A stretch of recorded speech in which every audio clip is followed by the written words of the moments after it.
Nous revenons, nous avons été coupés de notre direct parce que nous avons reçu un appel en plein dans le direct. Vraiment, toutes nos excuses, ce sont les aléas du direct et nous sommes revenus, nous sommes là. Merci pour votre présence. Veuillez vous reconnecter pour qu'on puisse continuer. Toutes nos excuses pour la coupure du direct.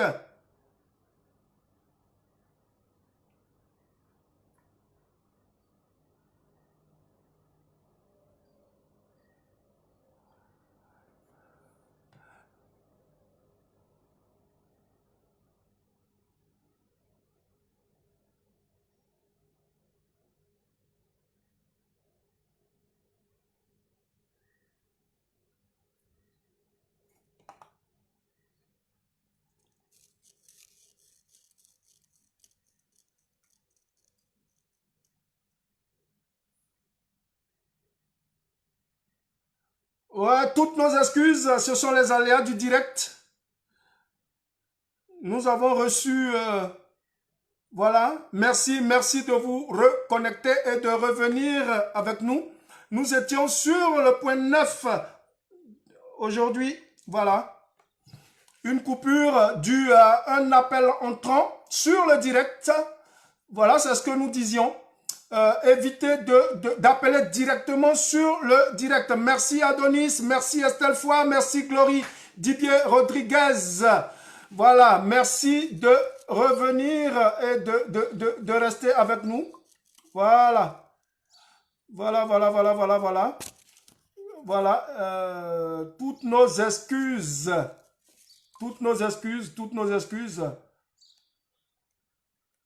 Voilà, nous reprenons le direct. Voilà, nous avons été coupés. Voilà, merci Doyen Nguessa, merci d'être venu. Coupure du direct suite à un appel entrant sur le direct. Nous vous demandons d'appeler sur les réseaux sociaux que vous connaissez. Évitez d'appeler sur le direct afin que ce genre de désagrément n'arrive pas. Merci, chers internautes. Merci pour votre fidélité. Et nous reprenons là où nous sommes arrêtés. C'était le 9e point qui était le fonds de sécurité financière, le fonds de garantie. Voilà. Le 10e point que nous allons aborder aujourd'hui, c'est l'ouverture d'un compte en ligne, mais qui soit un compte multidevise. Voilà ce que nous disons. Nous recommandons à tous ceux qui veulent réussir dans leurs investissements d'ouvrir un compte, mais que ce compte soit un compte multidevise. Pourquoi multidevise? Parce que vous savez que avec la crise financière, si l'on y prend garde, si vous avez un compte dans une seule devise, si cette devise arrivait à être dévaluée ou à être dépréciée, vous pouvez perdre une grande quantité de votre argent. Voilà un peu ce que nous recommandons, c'est d'ouvrir un compte qui soit au moins de 4 devises différentes. Et ce genre de compte, ils existent en ligne. Voilà ce que nous recommandons. Ça peut être une bonne porte de sortie parce que si vous avez un compte multidevise, ce qui peut se passer, c'est que vous pouvez basculer d'une devise à autre sans perdre beaucoup d'argent parce que c'est sur le même compte que vous avez votre argent. Et ça, c'est une astuce pour protéger son argent. Parce que lorsqu'il y a des crises, souvent, nous pouvons perdre une bonne partie de nos devises. Voilà un peu. Si vous avez seulement un compte en euros, si l'euro est déprécié et qu'il perd sa valeur, vous allez aussi perdre de l'argent. Donc, ce que vous devez faire, ce sont ces choses que nous venons de vous dire, 10 choses à faire pour réussir ces investissements post-crise. Premièrement, nous avons vu, c'était la croyance en Dieu. Deuxième chose, avoir de l'épargne. Troisième chose que nous avons vu, c'est l'ouverture d'un compte d'un plan d'épargne en action, d'un PEA, d'un compte titre, des ETF ou d'aller vers les trackers. Quatrième chose, c'était le compte trading. Cinquième chose que nous vous avons dit, c'était le budget. Il fallait budgétiser et il fallait maîtriser ce que nous appelons suréquilibre, l'économie familiale. Parce que cette économie-là, il faut pouvoir la maîtriser. Sixième chose à faire dans cette période de crise ou même après la crise, c'est d'acheter de l'or ou de l'argent en métal. Ce sont des biens qui ne perdent pas leur valeur. Ils sont différents de l'argent du fiduciaire, de l'argent papier qui se déprécie lorsqu'une monnaie est dévaluée. Alors que l'or, lorsque l'économie va mal, l'or prend de la valeur. Septième chose, il fallait lorgner du côté de l'immobilier parce que ça, l'immobilier aussi était considéré comme une petite valeur refuge. Huitième chose, il fallait dépenser en liquide et éviter le piège des cartes de crédit.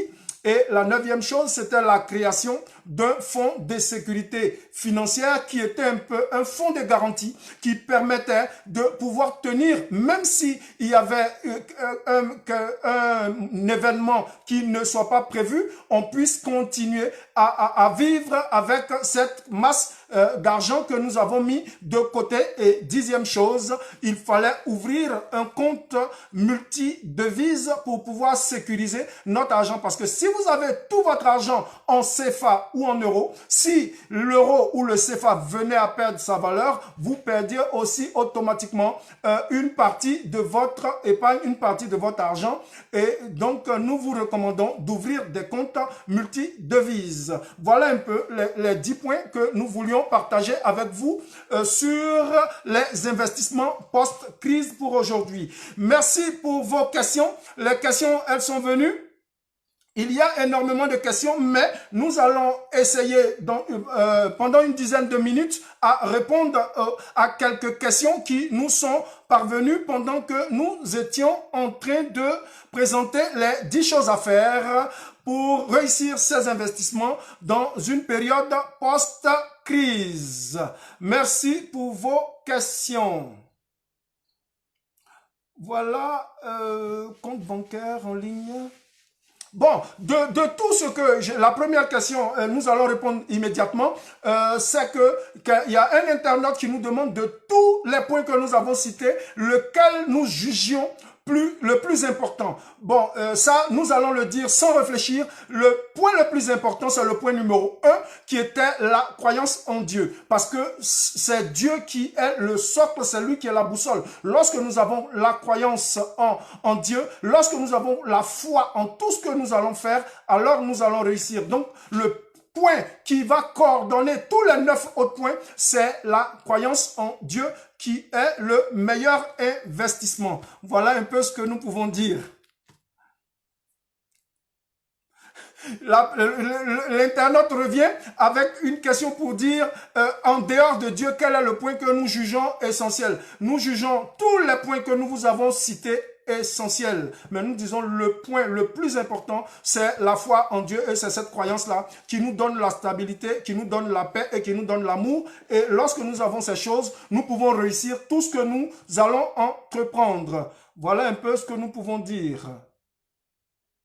Nous vous remercions pour tous ceux qui continuent de nous écrire. Nous voyons que des gens nous écrivent sur Instagram, ils nous suivent sur YouTube. Et ça, c'est de bonne guerre. Merci pour ceux qui nous ont fait aussi un clin d'œil sur Twitter. Merci de nous accompagner. Voilà. Nous allons éviter les questions sur le Covid-19 pour l'instant. Voilà, nous n'allons pas répondre aux questions sur le Covid-19. Pourquoi nous demandes-tu d'ouvrir un compte bancaire alors que les banques nous volent? Bon, écoutez, ce que nous disons, c'est que la banque n'est pas négative. Ce que nous disons, ce que nous recommandons, c'est de fuir le système. Le système financier mondial est ce qui veut assujettir, c'est ce qui veut permettre à ceux qui sont dans ce système-là de pouvoir utiliser les plus faibles. Mais ce que nous disons, c'est que les banques, elles sont positives, les banques sont bonnes. Les banques que nous voyons, nous parlons du système bancaire mondial, qui est un système qui tend à nous faire régner Dieu. Ça, c'est ce système-là que nous décrions. Mais sinon, les banques sont quelque chose de positif. Ça permet de sécuriser un tant soit peu ses revenus. Donc, aujourd'hui, nous disons qu'il faut profiter de la banque. Aujourd'hui, ce que nous avons, c'est que le système mondial, à cause de la crise, le système tel qu'il est mis en place, il est en train de s'écrouler. Et aujourd'hui, lorsqu'on voit les taux d'intérêt bancaires de tout le système bancaire aujourd'hui, les taux d'intérêt sont autour de 0. Donc, c'est une opportunité pour nous aujourd'hui de pouvoir investir dans plusieurs domaines, de pouvoir prendre le crédit à un taux 0. Voilà, parce que tout ce dont on a peur, c'est de prendre un crédit qui puisse nous attacher, qui puisse nous enfermer et nous rendre esclaves de la banque. Mais aujourd'hui, ce qui se passe, c'est qu'à cause de la crise, à cause des taux d'intérêt actuels que nous voyons qui sont autour de 0, il faut profiter de cet effet de levier-là, pouvoir emprunter énormément d'argent auprès des banques pour pouvoir acquérir des actifs. Mais ce qui n'est pas judicieux, c'est de prendre du crédit pour pouvoir faire qu'il soit une dette négative, parce que ce qu'il ne faut pas faire, c'est prendre des crédits pour faire des mariages, des anniversaires et des funérailles. Et ça, c'est un des points essentiels que nous rappelons chaque fois sur notre chaîne, parce que il faut éviter de s'endetter auprès des banques pour pouvoir faire des choses qui soient contre-productives et qui ne permettent pas de nous permettre d'avoir des revenus supplémentaires. Bienvenue à toi, cher Johan Rieder. Merci, cher coach, d'être présent sur la chaîne Équilibre. Voilà, donc aujourd'hui, ce dont nous parlons, c'est le système financier dans sa globalité, qui est un système très opaque, qui n'est pas forcément compris par les populations. Mais aujourd'hui, ce que nous recommandons à tous ceux qui nous suivent, c'est de pouvoir profiter des taux d'intérêt bancaires actuels qui sont autour de 0 pour pouvoir investir dans les domaines qu'ils auront choisis. Et ça, c'est une aubaine et il faut en profiter. Donc, profiter de l'effet de levier. Merci, chers internautes, pour votre question. Il faut revenir sur la chance et le hasard. Bon, nous avons parlé de la chance et du hasard. La chance et le hasard, on en avait énormément parlé la dernière fois. C'est que, merci à toi, Désiré Aka, Safnat Panea. Merci, sois béni et merci d'être présent. Le hasard, c'est... pour que les gens puissent comprendre de quoi on parle, c'est que le hasard, c'est ce que on appelle la providence. Le hasard, c'est la situation que nous ne pouvons pas maîtriser, que nous ne pouvons pas prévoir. Et le hasard, c'est une situation qu'on n'attend pas forcément. Le hasard, c'est la maladie. Le hasard, c'est un accident. Le hasard même, c'est, pourquoi pas, ramasser de l'argent ou ramasser de l'or. Ça, c'est du hasard. C'est quelque chose, c'est un événement qui n'est pas prévisible. Ça, c'est le hasard. Nous l'appelons providence. Nous préférons providence. Voilà. Maintenant, la chance. La chance, nous disons que la chance, elle existe. Pourquoi? Parce que la chance, dans certaines versions parce que je sais que c'est de ça qu'il s'agit, pour ceux qui sont croyants, comme nous parlons de spiritualité, ils assimilent la chance à la félicité, ils assimilent la chance à une opportunité, la chance à la grâce.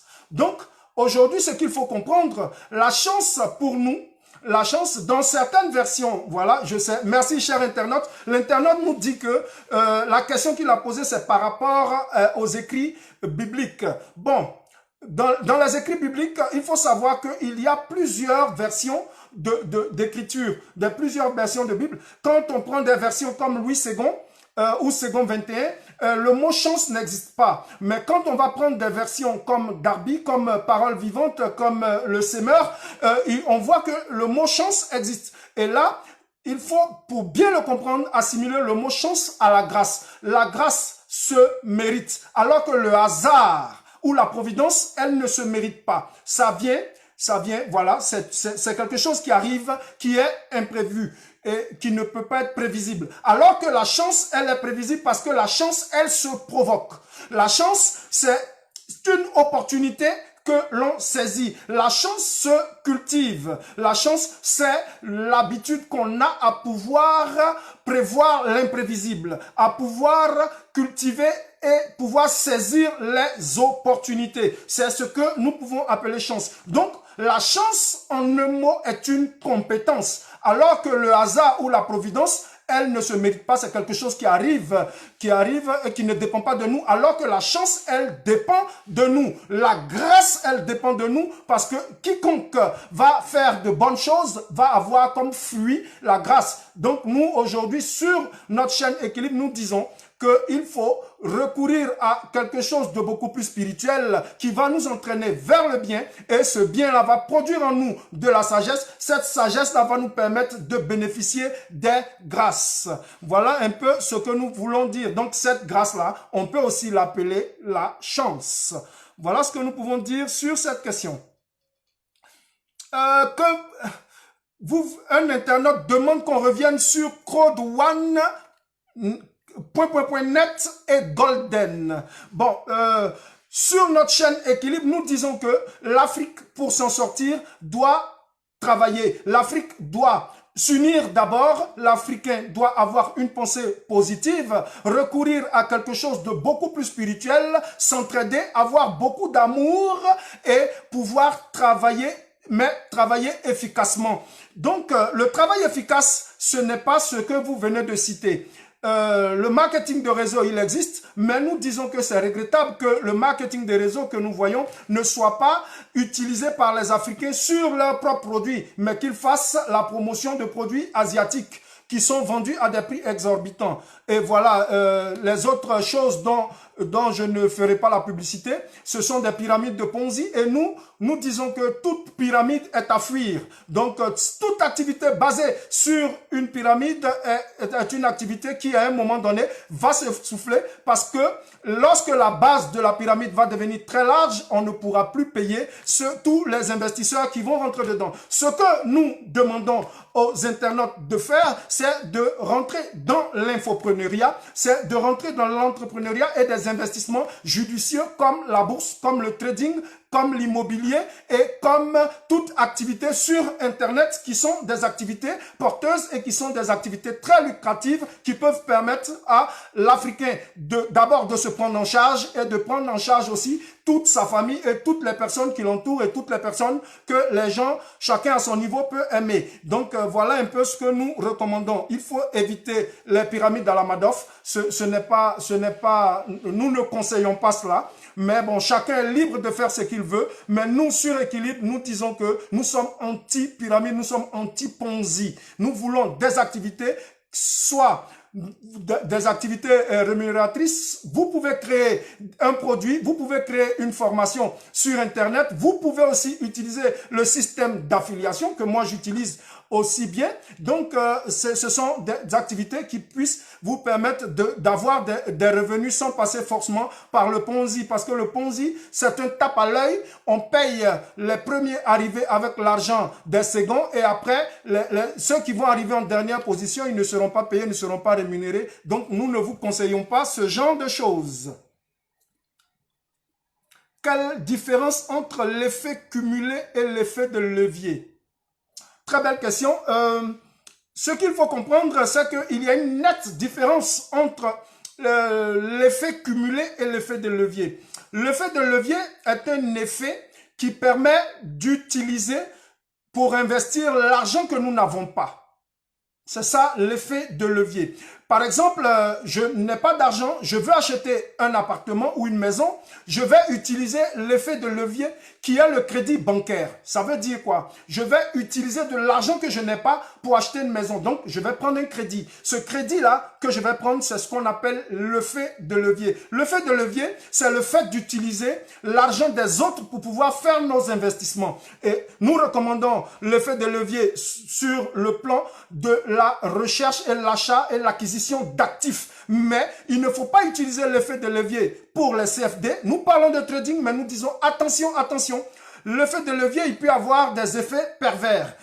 En trading, lorsque vous utilisez un effet de levier sur des CFD qui sont des produits dérivés de sous-jacents, il faut faire très attention parce que les sous-jacents sont des produits dérivés qui sont la photocopie de l'original. Donc, avec un effet de levier, lorsque nous perdons sur le plan des CFD, on peut perdre gros, on perd de l'argent qu'on n'a pas. Et donc, là, ce n'est pas recommandé. Raison pour laquelle nous disons qu'il faut d'abord commencer à entreprendre sur ce qui est solide, sur ce qui est bien réel et perceptible à travers l'infopreneuriat. Il faut pouvoir créer des activités en ligne, les automatiser et dans le secteur immobilier, pouvoir investir avec l'effet de levier bancaire en prenant l'argent de la banque pour pouvoir acquérir des biens qui soient des actifs. Donc, il faut fuir les effets de levier pour les CFD. Attention, chers internautes, nous ne recommandons pas l'effet de levier pour le trading pour l'instant pour ceux qui ne maîtrisent pas. Pour ceux qui sont des professionnels, l'effet de levier, il peut être très bon, mais pour ceux qui ne maîtrisent pas, nous disons que l'effet de levier est quelque chose auquel il faut faire très attention. Par contre, l'effet cumulé, c'est ce qu'on appelle généralement les intérêts composés. C'est le fait qu'on a une activité qui va produire un petit revenu. Et ce revenu lui-même va produire après des revenus ou des intérêts. Et ces intérêts eux-mêmes vont produire des intérêts, ce qui, à la longue, permet d'avoir un grand capital. C'est ça ce qu'on appelle l'effet cumulé, ou on appelle souvent l'effet boule de neige, ou encore, ce que je disais, c'est-à-dire les intérêts composés. Merci, cher internaute, pour votre question.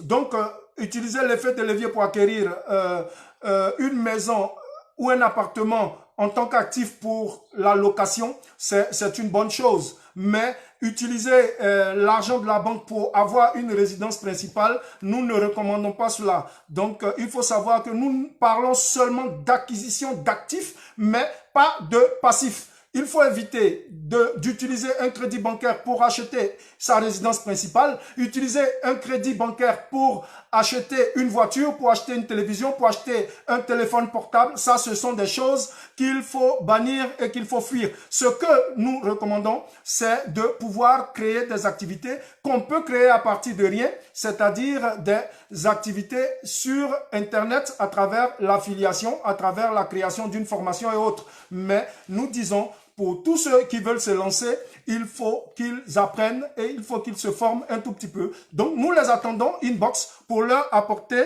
quelque chose de positif dans ce sens. Pourquoi est-ce que lorsque nous vous appelons, vous n'allez pas... Ok. Nous recevons beaucoup d'appels.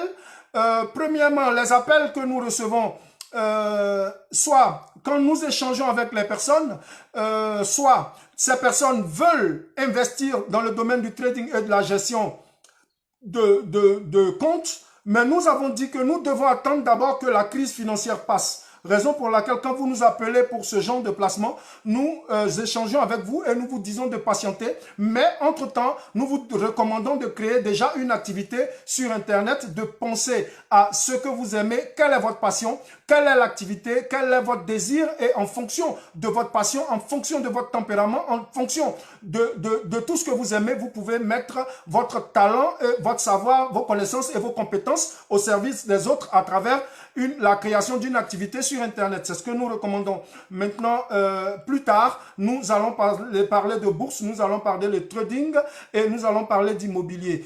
Mais ce qu'il faut éviter, c'est que généralement, ceux qui nous appellent, nous nous rendons bien compte qu'ils ne savent qu'ils ne savent pas exactement ce qu'ils veulent. Voilà. Lorsque quelqu'un nous appelle, il faut d'abord que cette personne, avant de nous appeler, sache exactement ce qu'elle veut. Parce que nous appeler, ça nous permet de gagner du temps. Parce que de nombreuses personnes nous appellent et nous ne pouvons pas passer des heures et des heures avec une personne qui ne sait pas quoi faire. Voilà, une personne qui dit que ce n'est pas possible. Aujourd'hui, nous pouvons la motiver, nous pouvons la mener à avoir conscience, mais ça nous prend énormément de temps. Et nous avons plusieurs personnes à coacher, plusieurs personnes à accompagner. Donc, avant de nous appeler, ayez le minimum d'idées, le minimum, sachez exactement quelle est votre passion, quel est votre désir, quel est le domaine que vous voulez embrasser. Sachez exactement dans quoi est-ce que vous voulez investir, où est-ce que vous allez. Parce que on n'arrive pas, on ne décolle pas lorsqu'on ne sait pas par où commencer. Donc, c'est vrai que nous avons un système d'accompagnement en ce sens, mais pour l'instant, nous ne pouvons pas continuer à prendre énormément d'appels et rester longtemps avec ces personnes au téléphone pour tourner en rond parce que ces personnes ne savent pas exactement ce qu'elles veulent. Donc, ce n'est pas parce que nous ne voulons pas, mais nous voulons faire profiter à tout le monde ce temps de confinement et ce coaching que nous proposons gratuitement. Mais excusez-nous de ne pas passer énormément de temps. Merci.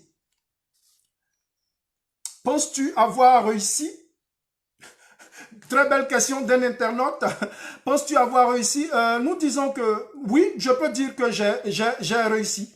Pourquoi je le dis? Parce que je bénis déjà Dieu. Le fait que j'ai la connaissance, la foi et la confiance, je peux dire que c'est le primordial, c'est la base. Je dis que j'ai réussi parce que j'ai déjà la base.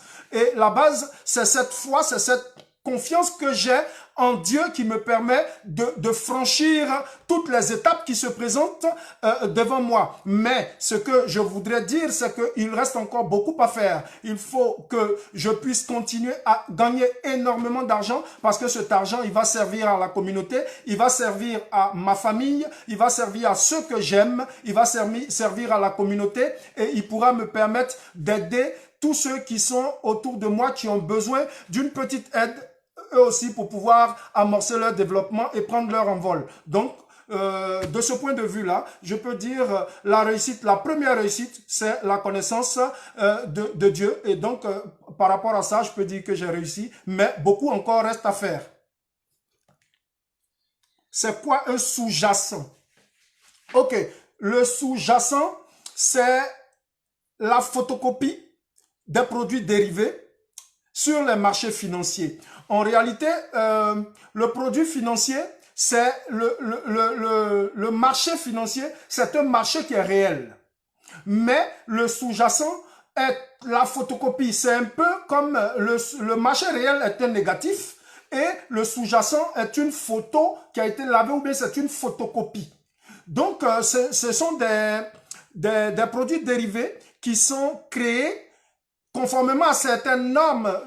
En Occident, elles sont très surveillées, mais dans certains pays, dans certains paradis fiscaux, ces sous-jacents-là, ils ne sont pas maîtrisés parce qu'il y a certains organes de régulation qui ne les touchent pas forcément. Donc, nous ne recommandons pas aux novices de se lancer là-dedans. Voilà, le sous-jacent, c'est ça. C'est une photocopie, c'est une simulation qui s'adapte, qui ressemble au marché normal, alors que ce n'est pas le marché réel. Par exemple, si on va sur le CAC 40, par exemple, qui est l'ensemble, le marché des 40 des entreprises les plus fortes en France, par exemple, il y aura un sous-jacent qui peut être le mini CAC, qui permet de pouvoir trader sur un marché qui ne soit pas le marché réel du CAC, mais qui soit un marché qui s'apparente, qui est un peu comme une photocopie. Donc c'est ça, et c'est sur ces marchés-là qu'il faut faire très attention parce que les banques, les brokers, ils utilisent des effets de levier et ce sont des CFD qui peuvent vous faire perdre de l'argent que vous n'avez pas. Donc nous vous recommandons un minimum de formation. Que penses-tu de Sugar Daddy? Bon, je pense que ce sera la dernière question. C'est une question qui m'a donné le sourire, mais c'est quelque chose de très, très, très important. Euh, le phénomène Sugar Daddy en Afrique, c'est simplement ce que je peux appeler la déchéance morale. Et cette déchéance morale-là, elle est due à la pauvreté mentale et financière des Africains. Lorsqu'on voit des adolescentes, des gamines prôner un système qu'on appelle Sugar Daddy, c'est un fait d'actualité, c'est regrettable, mais nous disons que tout ce que nous voyons à travers Sugar Daddy, à travers d'autres phénomènes qu'on appelle les Chiza ou les Busy, il faut faire très attention à ce genre de phénomènes. Pourquoi? Parce que ce sont des phénomènes moraux, mais qui sont dus à la pauvreté. Pauvreté mentale d'abord, pauvreté spirituelle et aussi pauvreté financière. Voilà ce que je peux dire. Ce qu'il faut comprendre, c'est que lorsque l'amour véritable fout le camp, lorsque la spiritualité n'y est pas, on peut tomber dans ce genre de travers que des adolescentes, des enfants, des gamines de 10 à 18 ans parlent de Sugar Daddy sur les réseaux sociaux.